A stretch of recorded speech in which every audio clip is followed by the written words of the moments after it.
All right. Speaking of weird looks, I'm pretty sure our guest is giving y'all one. But Yeah, yeah, he today, is. He left. Are you kidding? He dipped He out. walked so out. so our guest today is Chris Sherman, as we said, and Chris he's first of all, Chris is with Tech Farm or Tech Support Farm, and we want to talk about ag cybersecurity events that he's been to. The whole reason he and I decided to come on air today was I saw a press release for an FBI conference that was recently held in Omaha about what's going on for cybersecurity for farms, food processors, et cetera. And I wanted to know more. And Chris, of course, is my resource. So when we come back, we have a whole list of things to talk about with Chris because we have to remember that ag security is part of our national security. It's actually a much bigger focus than many people might think. So we're going to talk through that. I'm going to ask Chris all the questions that I want to ask off air. So I get all the details because he's not supposed to share them, but that's okay. Those are my favorite types of conversations. So we'll be right back with Chris Sherman. Looking forward to hearing what he has to say. So if you are listening, pay attention. This will be good.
And welcome back to Weather and Ag in Focus. Thanks for joining us. Happy to have you here. And a big thank you to Here We Grow sponsors, Pivot Bio.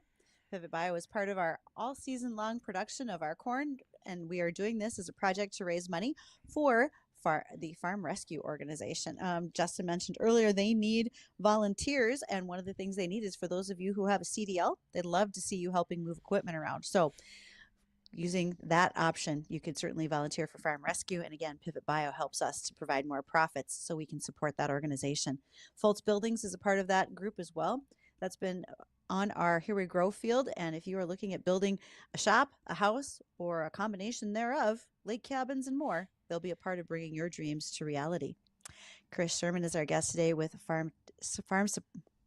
Tech Support Farm. Chris, I'm sorry, I can never get all those words in the right order. I'm Not a looking problem. forward to writing them down in big letters across my page today.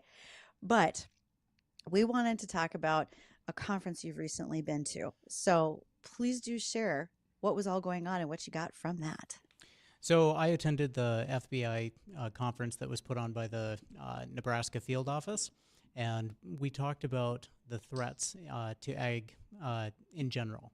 And ironically, I come at it from a perspective of cybersecurity, and it was incredible the stuff that we learned about all the different types of threats that are happening inside of agriculture right now. I mean, everything from foreign espionage and the theft of secrets and all of that sort of thing, to even what's happening inside of organizations and farms with employees and how they're stealing information, they're stealing product. It's incredible. Wow. And not slowing down. So when you go to a conference like that, who's all involved?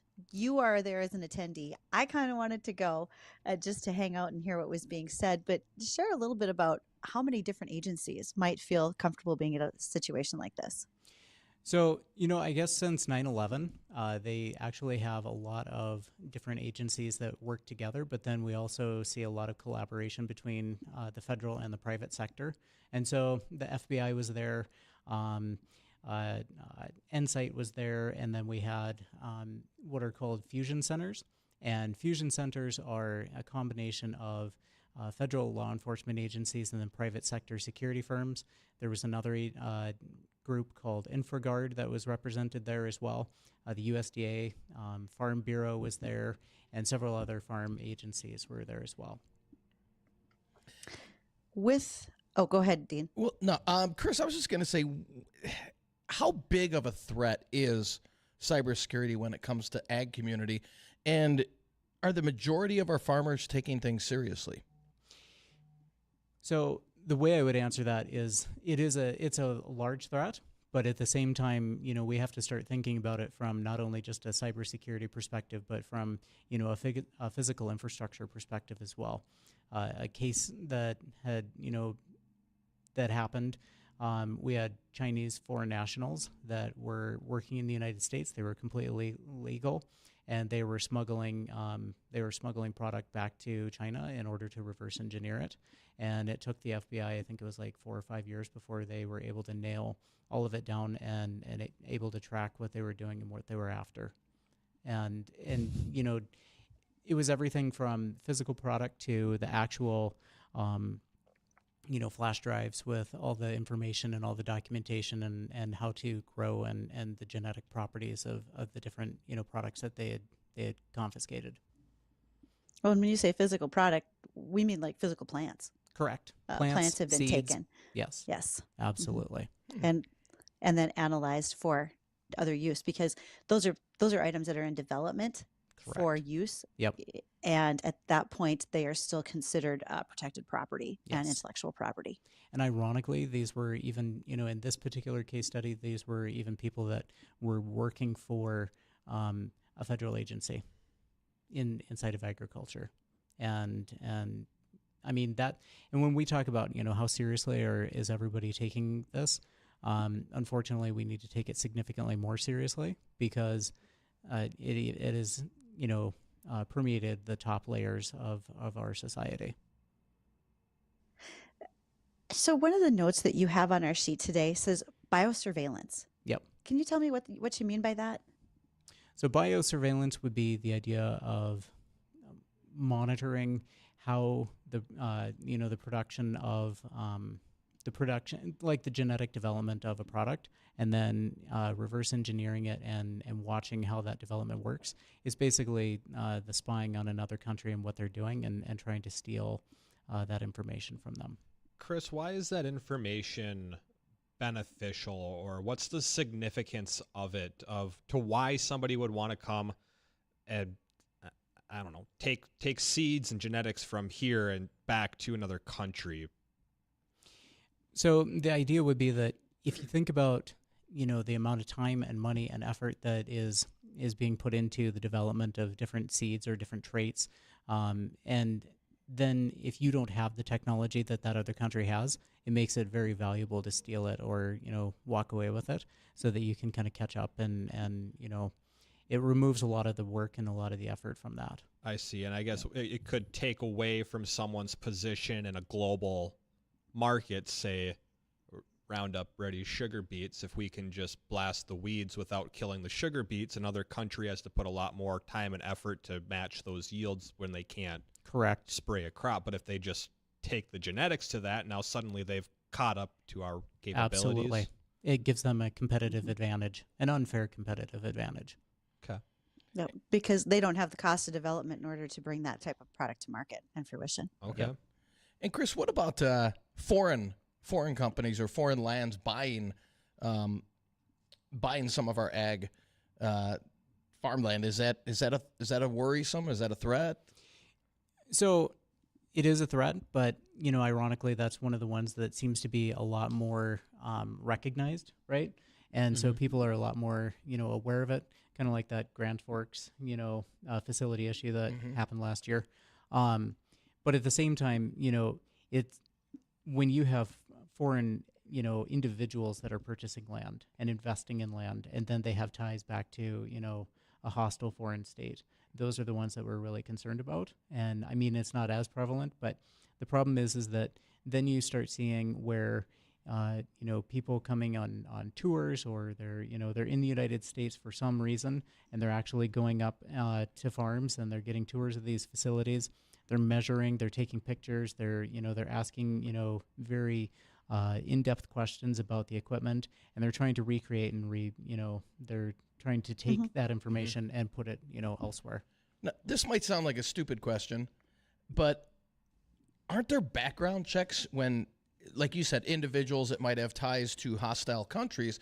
Isn't there a background check before they can purchase any land? No, not to my knowledge, not in that regard. Should there be? Not in a well, they're private sales. It's no Correct. different than if you choose that you want to sell your house to somebody, you can choose that. If you want the background check done or your realtor does, then that's on you to do it. It's a private sale. And understand that it's not that all of these countries own millions of acres. Actually, the country that owns the most, or as far as a foreign land ownership, is Canada. Correct. Canada. And China is much further down the list, but that still is a problem that exists.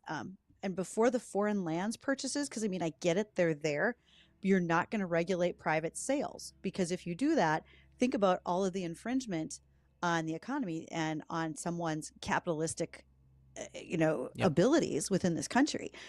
The one I worry about way more is that person coming over here, and just what Chris was saying, they're on the farm, they're making the measurements, they're looking at the equipment, and they didn't clean their shoes, because foot and mouth disease within cattle and sheep will come in on someone's shoes far before it comes in on an imported cow. Yep. I can guarantee it.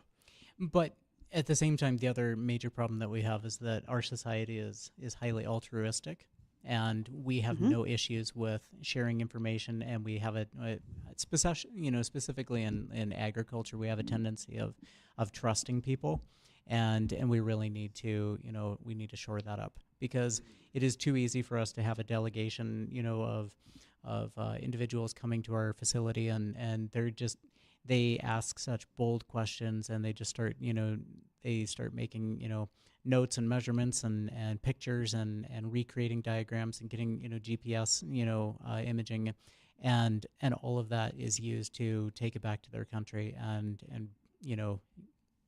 catch up. And while that doesn't seem like it's such a bad idea, at the same time, that is our competitive advantage. Well, if you're fighting on a global market, you don't want to give up percentages of your market, because then it just comes back and hits us with where we're at. I mean, if you look at corn and bean prices, and I mean, everything's in the garbage, but maybe that's part to do with it. But you also think about, the way that other countries gain their technology. And I mean, look at our trade war with China. they're Mhm. the whole premise of that is that it's theft of technological property. Very interesting, Chris. Yep. Well, we got a bunch more to talk about, and if you have any questions you want to ask those, feel free to do so. 701-293-9000. That's the Red Wing Shoe line. Emails of the program, weather or ag at flagfamily.com. Comment boxes on Facebook, YouTube Live. You can also find us there over on Acres TV. We're going to get caught up with local news here when we return. Lots more to talk about with ag and security on Weather and Ag in Focus.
And welcome back to the program on this Friday. It is 1:35 right now, and rejoining our conversation here with Chris Sherman from Tech Support Farm. If you got any questions, 701-293-9000. That's the number to the program here. And, we're talking about security in agriculture, and ag security is national security. And you really think about it, 2% of the population is feeding about 98% of the population. So there's a lot of what would you say, low density to high value stuff going on there, Chris. And could you tell me a little bit how ag security is national security, and if ag is to metaphorically blink, everybody's going to blink? Going back to what you said about the 2% of the population feeds 90% of the world, or 98% of the world, it's that idea that it is a very low density industry, but it has such a high impact. And so therefore it makes it very low hanging fruit. But at the same time, it also is so dependent on technology and equipment and all of the inputs that go into it for us to be, optimized. And so when we think about ag as a national security threat, if agriculture pauses or if it has a disruption of any kind, the entire society is going to feel it. Whether it's our economy, whether it's, our faith in the infrastructure and our faith in, just our general societal norms, it would have a devastating impact. I see. And how about when it comes to the context of a more contested world of globalization and fragmentation? So I can't remember exactly which agency had done this, and they kind of talked about 5 different aspects of the contested world that we live in. And as globalization is kind of taken over, we look at the issues of interdependence on supply chains and how that makes us incredibly vulnerable. We look at something like fertilizer chemicals or any of the other inputs that come in, and oftentimes those are not within our shores, right? They're not domestic, and so we are highly dependent on other countries and other supply chains in order to get those. I see. Oh, tremendously so. There's a lot of stuff that we import, and what could possibly come in with that import? A lot. Absolutely. I mean, it's Or even if anything there was from, a like you said, disruption inside of that, in that supply chain. yeah. And part of that disruption happens in the fact that we have one of the 2 largest blue water navies in the world, and we're not always out there patrolling every travel lane on the Correct. ocean. And if we're not, piracy can affect our supply chain Yep. tremendously when they take over a cargo ship, and we Or- don't even realize it. I mean, even global unrest in other parts of the world. Yeah. Mm-hmm. Chris, we've got a question for you that a listener sent. How cybersecurity and ag could affect or do you have information on how cybersecurity and ag could affect equipment or systems and that could happen? And I'm not sure if that's related to like systems and tractors, because if you think about what happened in Ukraine where they were able to shut down stolen equipment, if it's along those lines, but feel free to take the liberty of answering how you'd like. So when we think about vulnerabilities, when we actually think about physical threats that have actually happened, unfortunately, we try not to discuss that simply because we don't want our adversaries to know what has been compromised and what was a successful attack in that regard. But when we discuss vulnerabilities, obviously, almost all of the equipment that we use these days has some sort of controlling software that is managed by the manufacturer. And if the manufacturer does not have the security and the proper security posture in place, then it leaves that software vulnerable.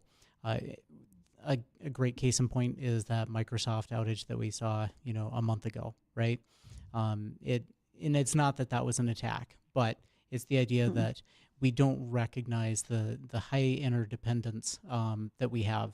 And so if there's a particular software that runs a particular piece of equipment and somehow a foreign actor has gotten into it and they either take it hostage or they manipulate things or the outputs of it, it can have a highly devastating impact on a particular farm or an entire sector of the industry.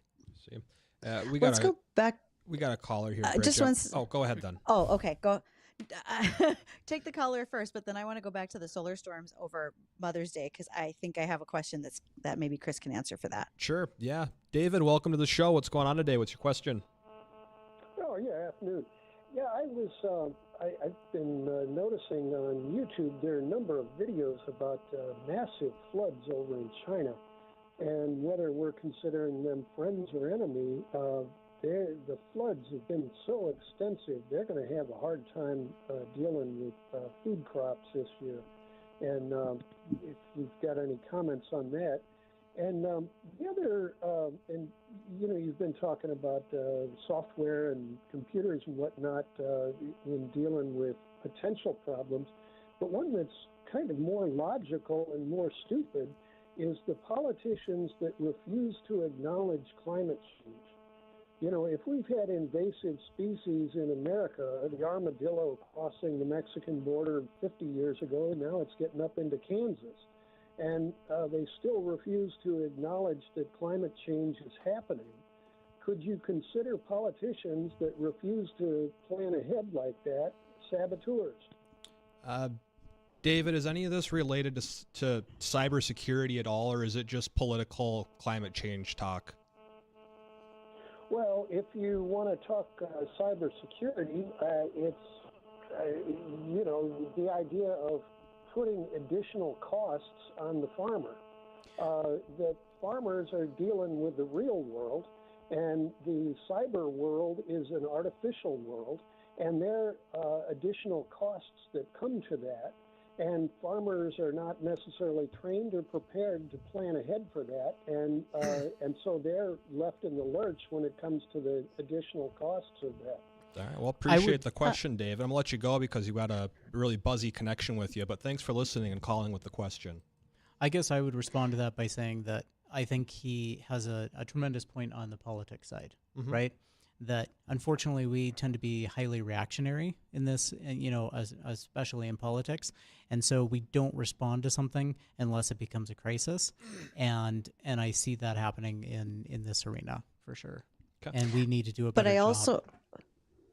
I agree with you there, but I will say that when our caller mentioned that farmers are left out in the cold with technology, not knowing what's going on with it, I think that's very untrue. Yep. Farmers are very, very high tech. Yes, and they are. Precision agriculture, especially in this region, we're one of the highest adapters, and that's not going to slow down.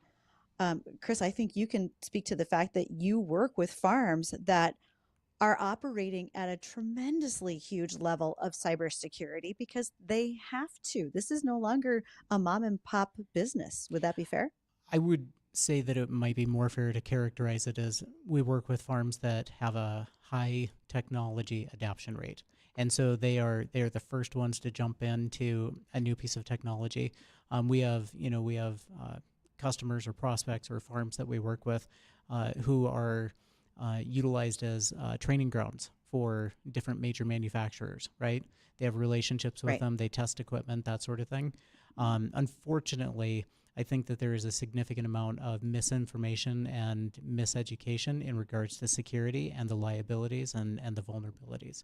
And I think that that's where the federal government has started to awaken to that. And then at the same time, Tech Support Farm is at the bottom of the food chain and trying to spread awareness in that regard as well. I'm going to bring you from the federal government level down to the local level, right where you're working. Perfect. Chris. It is not always about what's happening on a global and a federal basis. Yep. What about when it's just simply employee sabotage because you trusted someone on your farm with your records? And this is what's fascinating to me because I have not ever thought about that. And that was something that really stood out to me in this conference is the idea that the people that are physically on your property, the ones that you trust, the ones that you're working with, they might have ulterior motives, right? And the case studies that were presented were obviously for large manufacturers or large, ag inputs. But really, when we think about, the people that we're utilizing on our farms, they come from all walks of life, and they have, any number of different, reasons and motives behind them. And we need to be meticulous in what we're doing and how we're managing it. And that means everything from, separating your networks and putting up your firewalls and making sure that, proper access, whether it's, to computers or equipment or to software that manages your farm. We need to be highly, vigilant of those gateways and make sure that they're properly locked and the only, the correct people have access to them. That's what's most important on a local basis. Yeah. Is who do you have in your tractor? Who do you have Yes. doing your book work? Because they can Yes. absolutely lock you out of all your I mean, information. think about the idea that if you contemplate the amount of information that is on a farm computer, and we're not even talking about your private data, we're talking about manuals to your equipment, troubleshooting manuals, that sort of thing that you paid great money for, right? All it takes is a USB flash drive, and your guy could walk off with it, and he could be selling it. And that's just a mild domestic threat.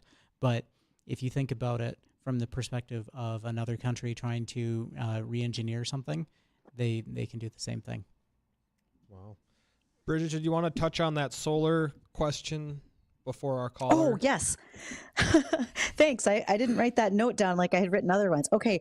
If you go back to the weekend, Mother's Day weekend, it was during planting season in May. We had a solar flare storm that disrupted a lot of planters that were actually in the field. Okay.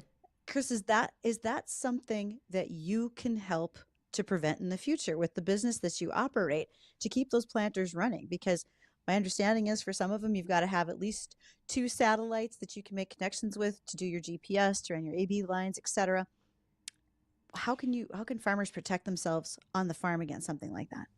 Unfortunately, I would say that, solar flares and those kinds of things are unfortunately a threat that, impacts everybody. And there really is no way to get around that. The way I would look at it is we talk about disaster and recovery, and then we talk about during that time frame when you do have an outage, what is your backup plans, right? If you've lost all your computer equipment, how do you go back to manual operation? What is your plan B, so to speak? And that is something that we help farms with. We do analyze, and we do kind of evaluate where their weaknesses are, and we discuss methods of keeping the operation up and running in the event of a disaster, whether it's a fire, a flood. Solar storms was not something that I'd ever thought of, but I mean, it's a very real issue, right? Yeah. Put that on your bingo card. Yeah. Well, especially since the sun is in one of the most active cycles we've seen in quite some time now. So Absolutely. Yeah. Yes. Chris, from this conference, I know we've been touching on this, but what were some of the major takeaways from this conference? Maybe a couple things we haven't had a chance to get to yet. Going back to the 5 areas of the contested world, they were talking about globalization. They talked about fragmentation, disequilibrium, and contestation. And the concept of the contested world that we live in, and we're fighting over resources, we're fighting over technology, whether it's new technology, that emerging technology, or if it's water or ground. Any of these resources and inputs into agriculture have now become something of a flashpoint that we need to be highly protective of and vigilant. And it struck me very fascinating that those are things that you would never have really thought about, that you need to protect and actively work to, stay on top of. I was really struck by that. Right. The concept of there's a group of people that just show up at the edge of your field and they start digging up your plants. Where on earth would that have ever come from? But apparently, and that's a major issue. And people posing as inspectors, or people, there's all kinds of threats out there. And when we think about that, we need to really be tightening the access to our facilities and our farms, and we need to be more cognizant of who is coming and going and why they're doing it. And when your FBI office is telling you that you need to be, quote unquote, friends with your local agent, and you need to be reporting things that are suspicious and out of character and out of the norm, it is a major issue, and they're seeing a lot of activity that may be happening right under our noses, and we don't even see it. Very interesting. I mean, there's a lot of things in there you just, like you said, little simple things, and you just don't think about. Chris, we've hit on a lot of different topics here. Tell me a little bit about Tech Support Farm, what you can do in terms of helping small scale, larger scale operations, just the general person when it comes to cybersecurity and agriculture. So our mission is to provide cybersecurity for agriculture, but the way that we go about that is we go through education, and then we also provide the support for the infrastructure that your systems live on. So that's network security, that's building networks, point-to-point bridging, computer repair, basically keeping your operation up and running. Because we can't just slap software on there and tell you you're secure and tell you that you need to change your passwords, right? We need to be exactly. We want to have a relationship with those farms and making sure that things are working and operating for them, efficiently. Because this is even bigger than cybersecurity. This is making sure that your operation is running smoothly 24/7 as well. So I see. And if somebody wants to go and find more information about what Tech Support Farm does, maybe what they might be able to do to help, or just get in contact with you, where would you direct them to go to get that type of information? Yeah, if you go to techsupport.farm, you can fill out a quick questionnaire and give us your name and how you'd like us to contact you. We can definitely reach out. The other one is obviously you can call or text us at 701-446-8518. We are located right here in West Fargo. We serve clients all the way up to like the Pembina and Cavalier area, and all the way down to the South Dakota. We dip into South Dakota a little bit right now, and we are out west and out east, and so we put a lot of miles on. But yeah, that's it is all about the relationships that we build, and we do our due diligence, and we have after hours service, especially during planting and harvest and those critical times. So we are here to keep you guys up and running and make sure that your farms are safe and secure, and help you better understand how to keep your operation locked down. That's great. And what was that website one more time? techsupport.farm. techsupport.farm. Well, Yep. Chris Sherman, Tech Support Farm, thanks very much for coming in today, talking to us a little bit about the conference and cybersecurity when it comes to agriculture as well. Appreciate it. Thank you guys for having me. Yeah, not a problem. Well, we got to take a quick moment here when we come back, another check on the forecast, and maybe we'll talk about camel milk again. Who knows?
Yeah. Okay. Welcome back to Weather and Ag in Focus, 1:57 in the afternoon.